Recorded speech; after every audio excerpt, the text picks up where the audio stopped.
Baik, selamat malam.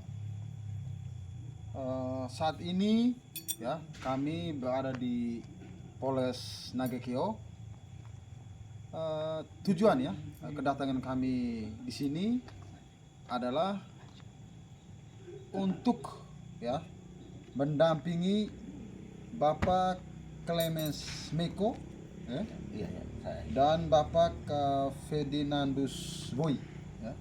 Jadi Bapak Clemens dan Bapak Ferdinandus Boy ini ya sudah memberikan kuasa ya, memberikan kuasa pada kami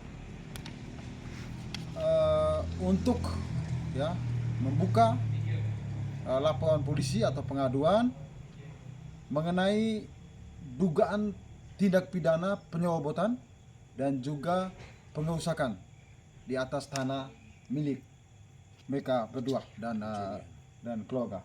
Jadi ada dugaan ada penyerobotan dan juga pencurian.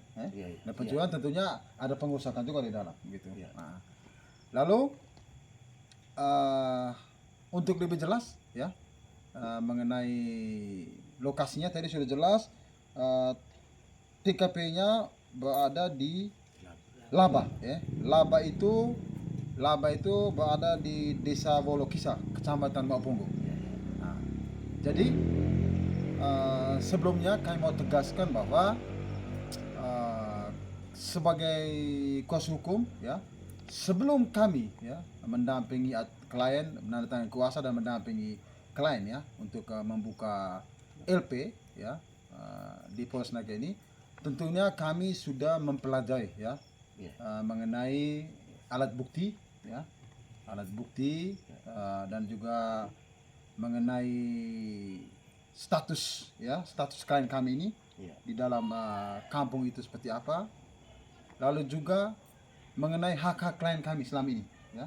Jadi apa yang mereka sudah usaha tanam di situ ya.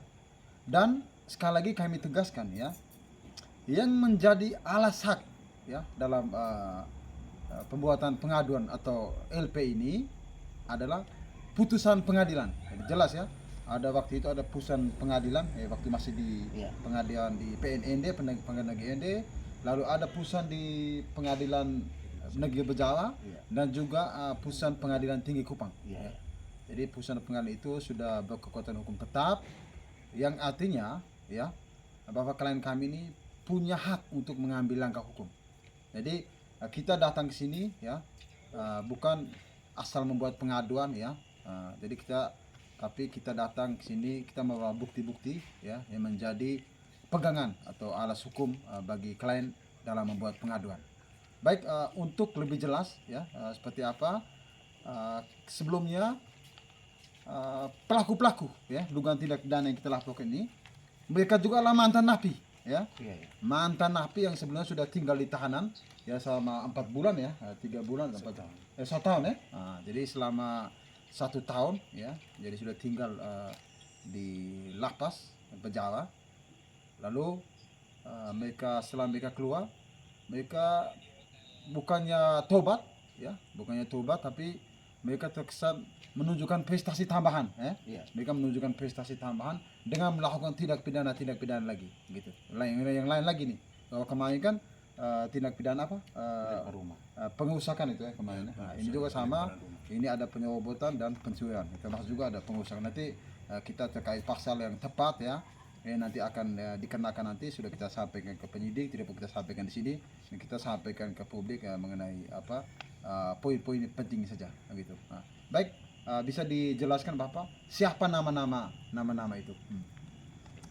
Nama-nama yang sebelumnya itu sudah dipidanakan ya, terbukti bersalah, tapi setelah mereka keluar masih belum tobat dan buat melakukan hal yang sama lagi.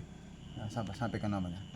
Baik, terima kasih Pak Juang, bahwa di lokasi kami ini yang melakukan penyerobotan, pengerusakan dan pencurian itu nama-nama itu Emilianus Pita, Agustinus Meko, Us Ao, Bonimite, Soterpeti, Konsjata, Miki Sodo, Sensi Ngege,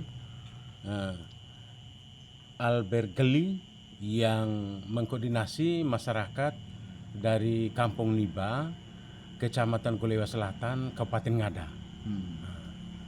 Sehingga pada kesempatan ini saya mau sampaikan untuk kasus Bapak Clemens dan saya bersama adik-adik ini, terkesan yang terjadi di lapangan adalah hukum rimba. Saya harus katakan demikian.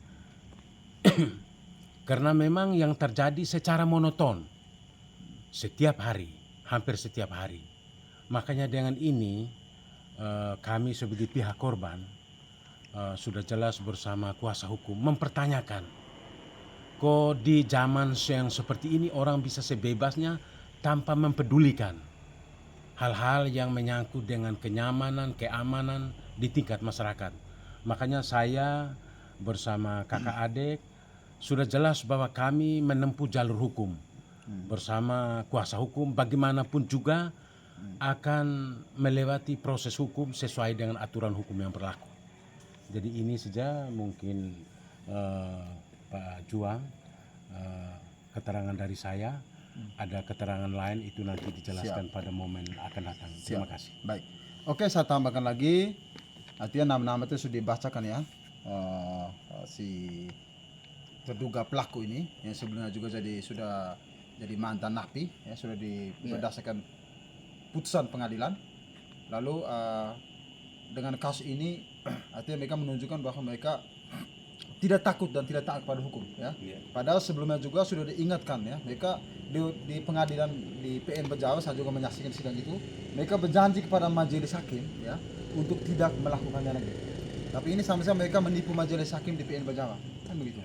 Mereka melakukan tindak pidana lagi, dan nama-nama tadi kita harap mungkin bisa dicatat juga nanti oleh pengadilan, oleh majelis hakim, oleh kepolisian, kejaksaan, sehingga oknum-oknum macam begini ya kita tidak perlu harus dalam proses penyelidikan yang bertele-tele ya toh, atau penyidikan yang membutuhkan waktu yang lama ya, sebaiknya secepatnya ditangkap ya begitu, dan ditangkap dan ditahan tentunya sesuai dengan ketentuan KUHP begitu.